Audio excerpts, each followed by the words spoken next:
Here we go with another round of GX support, this answering another big demand from the fans, support for Evil Heroes. The Evil Heroes came out around 2007-ish and have received cards here and there specific to their subset of the greater, and I do mean greater hero archetype.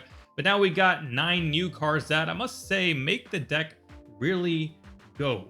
First up is the evil version of Bubble Man, or maybe Neo Bubble Man as it says over here. So this is the Toxic Bubble. Like the Bubble Man, he's got a form of hand special summon effect, though this one you can literally just do without any sort of requirements. It's just the only thing it comes with is a stipulation that if you summon him this way, you cannot special summon for the rest of the turn except hero monsters. And I really like this type of stipulation that Konami has been doing lately. It's no secret I'm a fan of archetype focused builds and more or less despise generic extra deck summoning. So this wording I love to see since it makes you stay true to the archetype you're playing, in this case evil heroes and even really just any hero monster that you want to be able to special summon. So also like Bubbleman, he's got that draw 2 effect which triggers if he's special summoned while you control a dark fusion summoned fusion monster. So this guy is more like an increase the pounding, which is more true to the Supreme King, whereas the original Bubbleman is more like I gotta draw 2 cards to get myself out of a situation. So that is the Toxic Bubbleman. Moving down on to Evil Hero Death Prison. This is the evil version of Prisma, who can be special summoned from hand if you control a Dark Fusion summoned fusion monster. So again, building on the field that you've already built up. And then he's got a more souped up version of Prisma's effect where you send 1 hero monster from deck to grave, and then this guy can be used as any material for a hero fusion. So basically you don't have to run the bricks or vanillas or outdated cards that are required to bring out some of those evil hero fusions. And side note, kind of interesting that this guy stayed light. I feel like he should have been turned dark, you know, evil. All right, moving now to Evil Hero Hell Rider, or as he'll be called in this TCG, Evil Hero Infernal Rider. This is a reference to the thing that was chasing O'Brien in his nightmare back when he was spooked by the Supreme King. So this guy's a level 6, and if normal or special summon, I'm sure there will be easy ways to special summon him, nets you a Dark Fusion from deck or grave. You can also banish him and 4 other monsters from your grave to set 1 Super Poly from the deck, but you cannot special summon until the end of your opponent's turn except hero monsters, but you can use non-Dark Fusion means to bring out evil heroes. So probably what they're trying to set up is the Super Poly that you're setting with his effect. So that's the first thing about his effect, that it'll allow you to now use Super Poly. There's another way to use Super Poly to bring out the evil heroes, but this is a second way that the deck allows you to do so. The other thing about this card is a reference to the anime, since the creation of Super Polymerization required sacrificing 5 of Judai's friends. Of course, only 4 ended up being sacrificed, which is a reason why people theorize that it requires a discard to activate Super Poly. But anyway, 5 monsters, including him, being banished represent the 5 friends of Judai that were needed to be sacrificed to bring out, to be able to create Super Poly, which is essentially what this effect is doing for you. I like this card a lot. Death Rider, you can use Death Rider to send him to the grave so you don't have to draw him.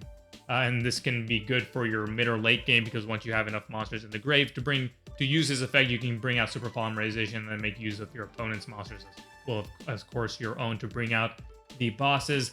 But then also, this deck looks like it special summons pretty easily. Like Prisma can be special summoned, Bubbleman can be special summoned in hand. So he might be pretty easy to normal summon as well to be able to get you that Dark Fusion Surge right off the bat.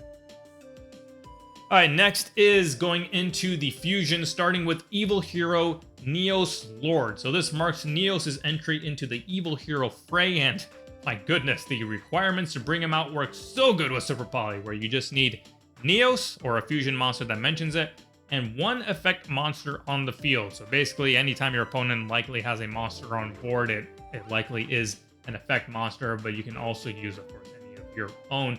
I do find this interesting, though. It looks like it can get you and your opponent into a Super Poly pissing match. Like it says one of the materials is 1 fusion monster that mentions it, and I don't know if mentioning, I think mentioning in the materials counts.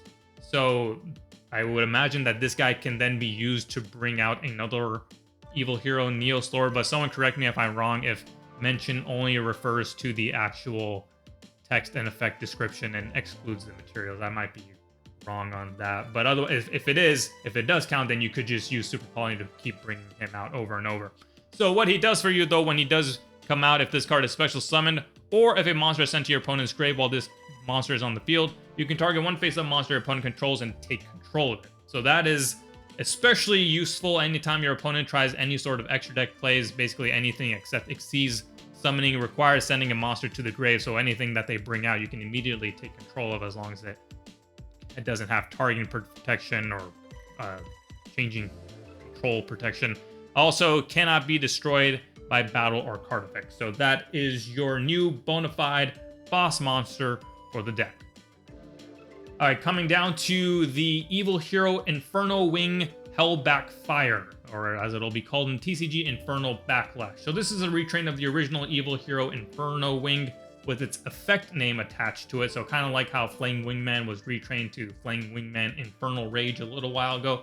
So this guy is composed of Avian or Burstinatrix, and then one other hero monster. This is where that effect of the Prisma, Evil Prisma comes into play, where I was talking about, where you don't have to run either Avian or Burstinatrix. Prisma, the Evil Prisma, can send whichever hero monster, and then it can be used as substitute for the Avian or Burstinatrix requirement, and then whichever other hero monster you are running, you can use it to bring out this guy. Must be summoned with Dark Fusion, but of course there are ways to get around that. And then when he is, you can add one Dark Fusion or one card that mentions it from your deck or grave to your hand, except a fusion. So that's going to let you get into some more combos immediately off the bat, whether that be Dark Fusion plays or maybe some of the spells and traps that are a part of this new support. And then if your hero monster destroys an opponent's monster by battle, you inflict 2100 damage to them. So that's just not when he does, but any hero monster does. So if you clear 4 defense mode monsters in one go, that's game. I'm sure that's not the most efficient way to go for game with this deck, but it's all about the options, right? And then finally we have, for the fusions, Evil Hero Dark Knight. He takes 1 Fiend and 1 Warrior, so super generic. I'm really trying to milk Super Poly over here. This guy reduces your opponent's monster's attack by the total original attack of the fusion materials used for his summon. So that doesn't say currently control. So if I understand this correctly, that's just a blanket minus on any monster your opponent summons. So if we consider a card like Hell Rider, which is a fiend, it could be used for one of your materials that has 2100 attack. So all your opponent's monsters currently and any that they summon will lose at least 2100 attack plus the attack of whichever warrior monster that you use. So that's a pretty big minus on all your opponent's monsters.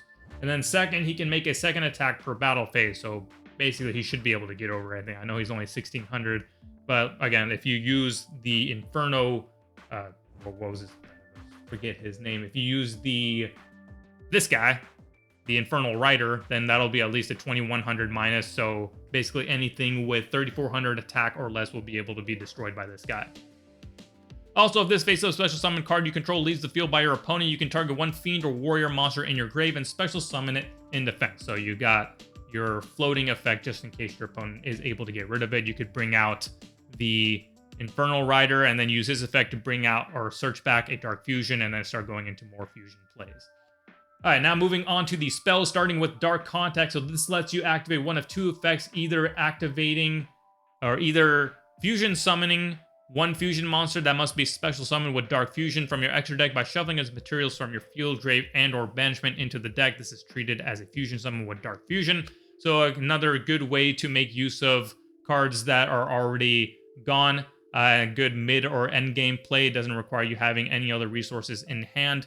And then the other effect is adding 1 Supreme King's Castle or Dark Fusion from your deck to your hand. So now's as good a time as any to show what Dark Fusion actually looks like. Again, this was released back in, I think, 2007. And then here's also Supreme King's Castle, which was released just a few years ago, I believe.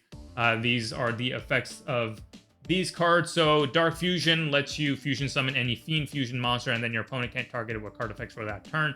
And then the Castle lets you use any non-Dark Fusion way to bring out your evil heroes. So you can use your Super Poly, you can use Polymerization, or any other way to bring out those fusion monsters. And then it has the other effect where when your evil hero monster battles, then you can send, or sorry, when your Fiend monster battles, you can send one evil hero monster from your deck or extra deck to the grave, and your monster gains attack equal to the level of the monster sent times 200. So if you combine it with something like this guy who reduces your opponent's monster's attacks, then you should be able to win basically any battle with those 2 cards out on the board. Alright, next up is Evil Assault, another normal spell that has 2 effects. First effect, you discard a card and can't special summon from the extra deck for the rest of the turn except hero monsters, but you also get to special summon a level 4 or lower evil hero monster from your deck or add it to your hand. Second effect is if this guy, or if this card is in the grave, except the turn it was sent there, you can banish it to add 1 Dark Fusion from grave to hand, so yet another way to recycle Dark Fusion. And then finally, we have the Trap, which is a sick piece of art. I really do like the art here. There was the reference, of course, to the anime with this guy being from O'Brien's Nightmare. There is the boss monster, which is like Neos combined with Supreme King. And then there's this card as well, which is these little mirror glass looking things as a reference to the anime as well. When Jim uses the Orichalcum Eye to see into Judai's mind while he is the Supreme King, he sees these things surrounding Judai, and pictured on them are Judai's friends. So very clever use of the anime to create the artwork for this archetype. But anyway, this is the Trap of the new lineup of support. You can only use the first and second effect once per turn. Target face-up cards your opponent controls up to the number of Dark Fusion and spells that mention it in your grave negate their effects until the end of the turn. So that's 1, 2, Dark Fusion 3, the Castle 4, and maybe there's some others out there. So, but at least 4. And then if this card is in your grave, except the turn it was sent there, you can banish it, then target up to 5 hero monsters in your grave and or banishment, shuffle them into the deck. So it works well with the Inferno guy where he banishes to get your super polymerization, and then you can shuffle them back into the deck to reuse them with the evil hero Prisma to keep going into your combos. By the way, everything here is searchable by a card released a few years ago, Evil Hero Adjusted Gold. So this card all of a sudden becomes like one of the best in archetype searchers out there. So like I said, I really like this support. I think it allows you to run a pure Evil Hero deck, which a lot of the hero support in the past has been kind of just molding all the hero stuff into one giant archetype. So your Destiny, your Neos, your regular, your Evil Hero. So this allows you to run a dedicated Evil Hero deck. I think the artwork and references to the anime are pinpointed, and most importantly, they got to this before I started on it, so saves me a ton of time. My only question now is, in a set called Supreme Darkness, could we see yet another GX archetype supported? Maybe a card here and there for Yubel, Clear World, but given how the revamped Yubel support was exactly a year ago, that was released in October of 2023, this is going to come out in October of 2024. These are OCG release dates. So I'm going to go out on a limb and guess that Darkness will get his long-awaited debut in October of 2025. Let me know what you guys think in the comments, and stay tuned for my own custom GX creations coming soon.